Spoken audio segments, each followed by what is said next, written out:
is Peggy Lloyd, and I'm a native of Hope, Arkansas. So, tell us about the place where you were born.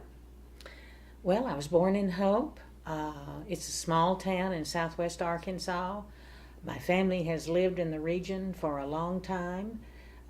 My father's family, the Lloyds, came to Arkansas in the mid 1850s from South Carolina and have been in this region ever since. My mother's family, my mother was a Watkins, and I did not know until fairly recently, but they came to Arkansas from Tennessee, and they were very early settlers in Ouachita County, probably in Arkansas about 1816.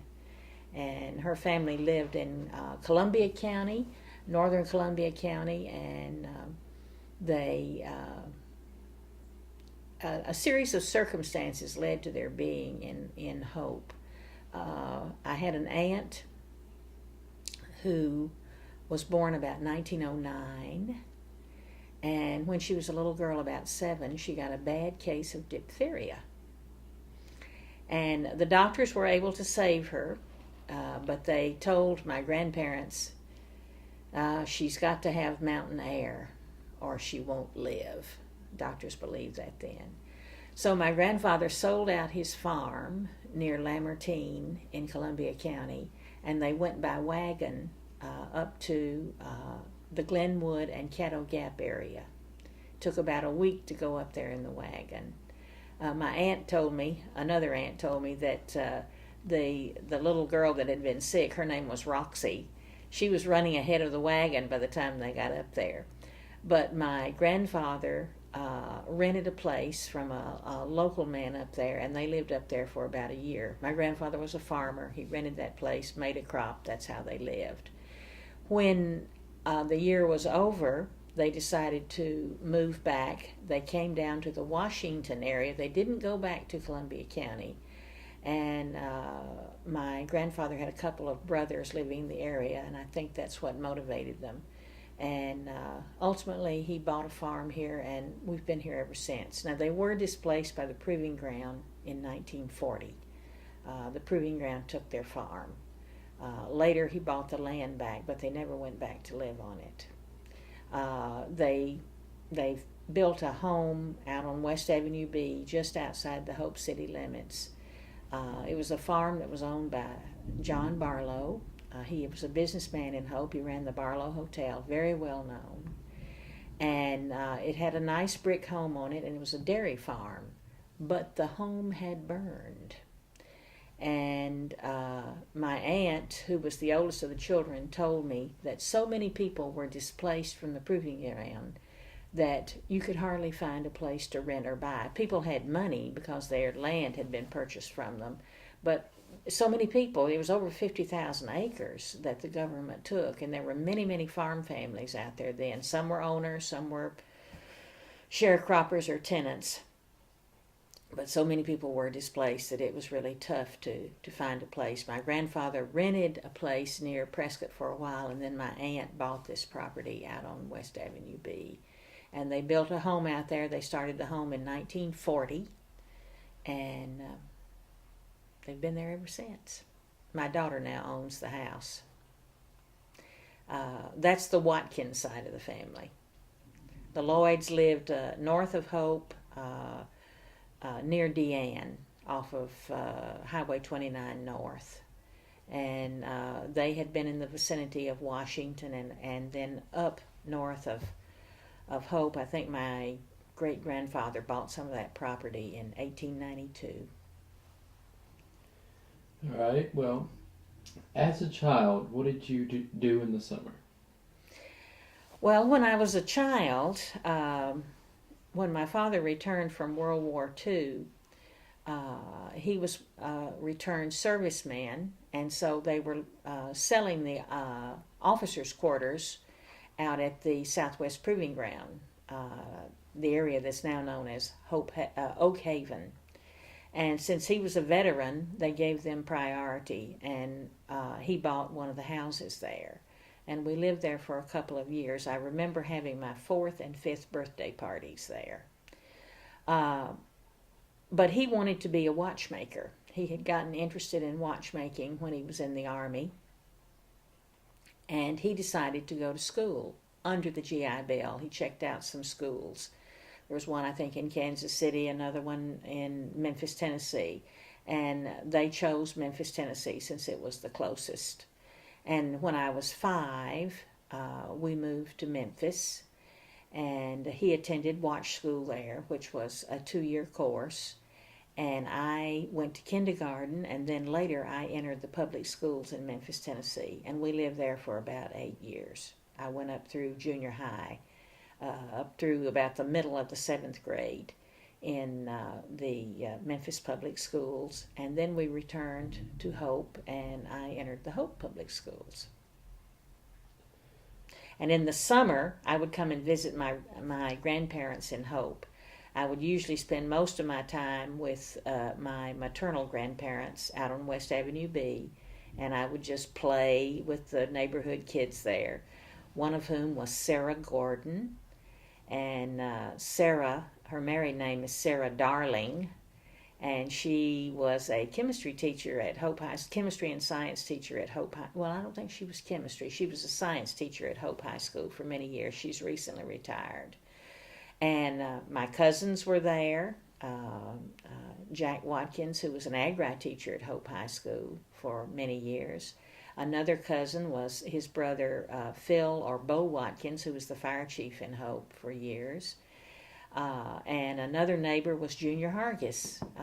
These were all the kids in the neighborhood there, and we'd play and ride our bicycles. The boys would tease us, and the girls would throw rocks at them, and we just had a good time. We enjoyed ourselves.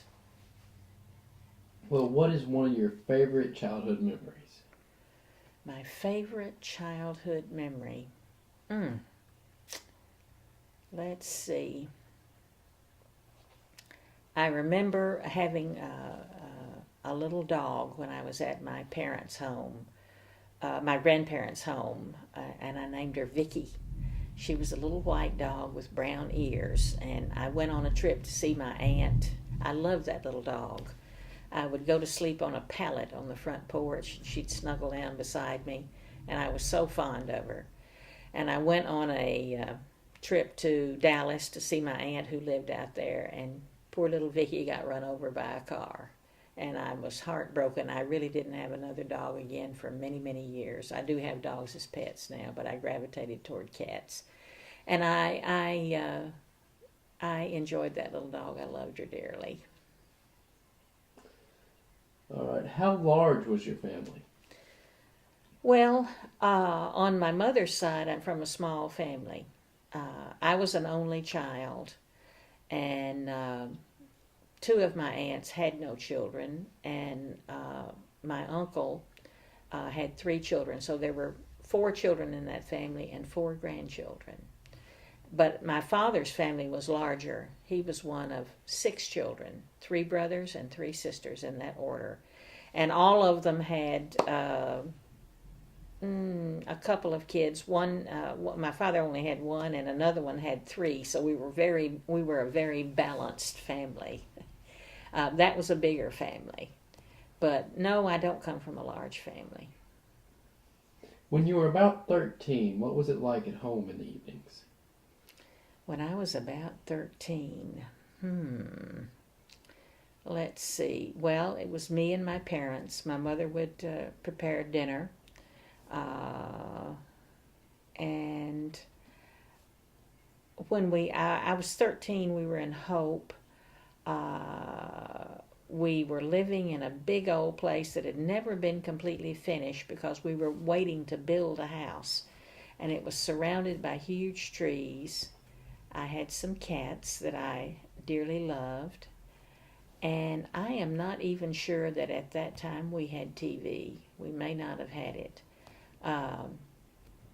And so I'd be outside and play with the cats and do my homework and just enjoy myself. How did you get to school? I rode the school bus, number 9. It started in Rocky Mound, came across Hope out onto West Avenue B, and took us all into school. I still remember many of the children that rode on the bus with me.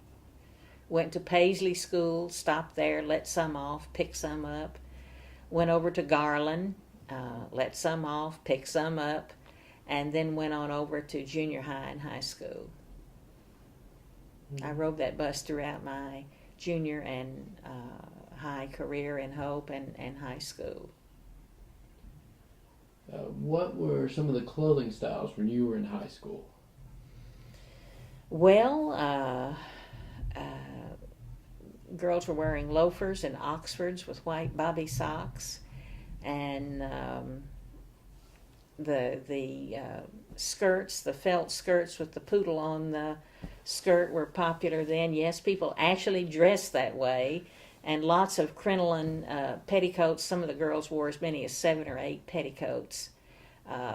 You always wore dresses. I remember there was a Revolutionary Day once when the girls got together and all decided to wear jeans to school. You didn't wear pants to school.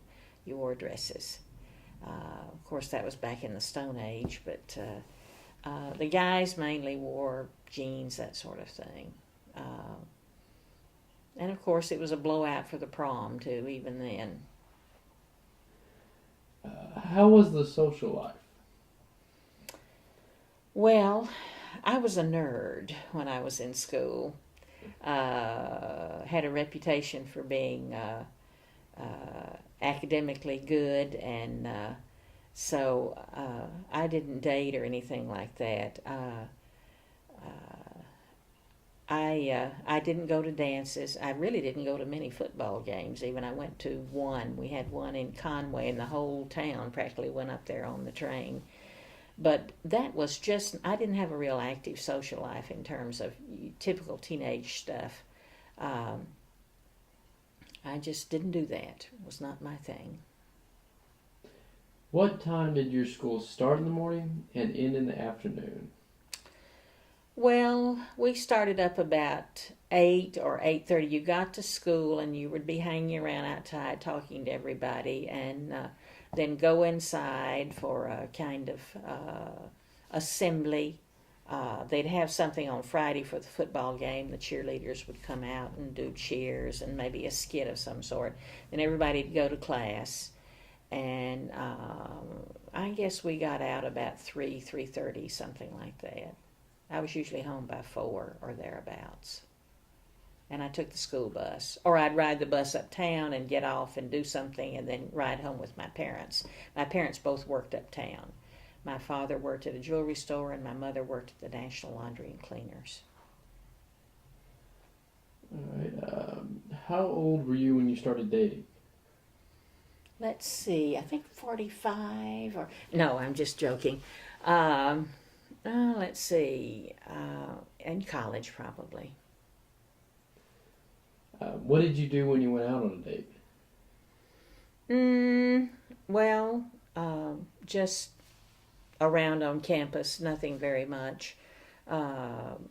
Sit around in the union, talk to people in the student union. I really didn't date very much. Most of it was in college and in graduate school too. All the graduate students just got together. They'd eat together, who you happened to see, talk about what research you were doing or what paper you were working on or your problems teaching if you had a class to teach, that sort of thing. It was more just sort of group activity. What was a Saturday like when you were in grade school and high school? In grade school, a Saturday. Well, when I was in grade school, I lived in Memphis, Tennessee. My mother worked. She worked in a department store called the Black and White Store. It was located on North Main in Memphis. And, of course, she had to be at work. Saturday was a busy shopping day. And as I got a little older, I would take the bus downtown, and they'd give me $1, and I would work my way down Main Street in Memphis. My aunt worked at Goldsmith's, which was at the south end of Main Street near Beale Street, and there were so many stores then, some quite nice department stores, dime stores, all that sort of thing. And I would just work my way down the street, going in and looking and seeing and buying something if it struck my interest. When I was a little smaller, my father was off on Saturday, and we had our little routine. Since he had a little more time when he was in watch school and my mother worked a busier schedule than he did, we would go grocery shopping together, and we would take the clothes to the laundromat together. This is all terribly exciting. And we would wash and dry the clothes. Well, we didn't dry them. We'd wash them and we'd take them home and we'd hang them up on a line that we had on the back porch of the house. And I spent most of the day with him. On Sunday, we would go to the zoo. We'd walk over to Overton Park, which was within walking distance of where we lived, see the museum, the animals in the zoo. That was our typical weekend. When I was in high school, well, by that time we were back in Hope. I spent a lot of time with my aunt and also with my grandparents. I was up at their house a lot. And sometimes I'd go into town, I'd go to the library, maybe do some research for a paper or something like that, or just loll around the house and watch a little TV or something of that nature. Was your school segregated? Yes, it was. The Hope High School was not integrated until well after I left. I think they integrated about 1967, 68. I graduated in 1961. So the schools were segregated at the time in Hope, and you would see the school buses driving around town for the black schools, and they were much inferior to the white school buses. They'd have cardboard in the windows and be in bad condition. I know some of the textbooks that we had in junior high, they would send the discards to the black schools. And some of the kids, when they heard they were going to the black schools, would mark them up or tear them up a bit more, which I did not like. I thought that was bad. And I knew even then as a seventh grader that separate but equal was a myth. They were not separate. They were separate, but they weren't equal. What type of chores did you have to do? Well, they struggled to get me to do things. But, the usual, wash the clothes, wash the dishes, and mowing the yard. That was the hard part because it was hard to start that lawnmower. I didn't mind doing it once I got started, but sometimes I had trouble starting the lawnmower and just house cleaning, that sort of thing. What kind of car did you have? Well, my parents were always conservative. When we lived in Memphis, they bought a 1951 Chevrolet Power Glide, and it was one of the first cars with an automatic shift. And they kept that car for about 20 years. And then finally they bought a Chrysler. But I really didn't learn to drive until I drove a little around Hope illegally. Before I got up enough courage to take my driver's test. I was about 18 before I got my driver's license. How much was gas? I remember gas being about 33 cents a gallon. And I remember after I graduated from college, I went out to California flew out to California with another friend, and we were visiting some friends of ours who had graduated a year earlier, and they had been teaching in California. And we flew out there, met them, toured around in their area, and then came back to Arkansas. And we went up to the Grand Canyon. We were in Arizona. And I remember we drove up to a station. Things were higher out west. That's just to be understood. And gas was 46 cents a gallon. We were horrified. We'd never seen such prices. And a Coke was a quarter instead of just being a nickel or a dime. It was really rather surprising to us. I'd been out west earlier when I was about 15, and I had noticed that prices out there were higher. But a small southern town at that time, and probably still is, was about the cheapest place to live in the United States. What was your first job? My first job, I worked as a sales girl at Scott's Brothers 5 and 10 cent store in downtown Hope. The building is still there. My manager was Mr. Emil Caden. He came to Hope from Missouri. I remember him very well. And I was paid, I think, 50 cents an hour or thereabouts. I know that at the end of the day, I received a cash in a payment envelope. I got $3.10. That was after tax. I think the government got 50 cents tax. And I'd go down to Cox's drugstore and have lunch at their counter down there, or over where my mother worked and have lunch there. But that was my first job. I just worked on Saturdays there. And I worked there, I guess from the fall of 1960 till I graduated from high school. And then I went big time after I graduated from high school. I got a job as a nurse's aide at the Hempstead County Memorial Hospital, where I was making the grand sum of $80 a month. But that was my summer job for, about 4 years. I thought I might go into medicine. I changed my mind, but and went into English instead. But that was part of the plan. And my aunt was a nurse, and so I worked there in the summers for about 4 years. How much education did you need to get a good job? Well, it just depends on what you want to do. I was a little uncertain. It took me a long time to select a major. And I finally decided to major in English and minored in history and Spanish. And I knew that I wanted to go on, so I got a bachelor's degree at South Arkansas University. It was then called Southern State College. And I ended up going to Southern Illinois University, where I got a master's degree, also in English.